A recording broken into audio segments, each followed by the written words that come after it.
विधान परिषद आमदार परिणय फुकेंना विधानसभेचे वेध लागल्याचं दिसतंय। नाना पटोले यांच्या विरोधामध्ये लढण्यास परिणय फुके इच्छुक असल्याची माहिती आहे।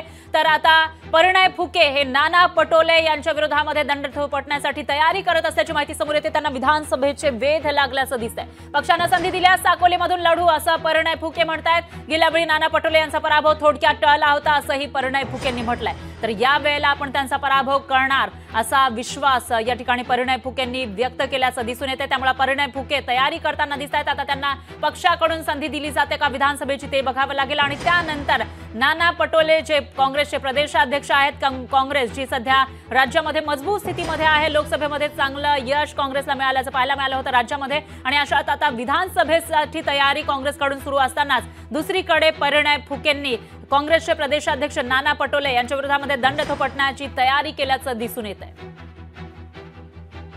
आमच्या या बहिणींचा आशीर्वाद आहे म्हणून आम्ही भारतीय जनता पार्टी आणि महायुतीची सरकार या महाराष्ट्रामध्ये आलेली आहे आणि पुढेही आमच्या सगळ्या लाडक्या बहिणींमुळेच आम्ही परत महायुतीची सरकार या महाराष्ट्रामध्ये आणू।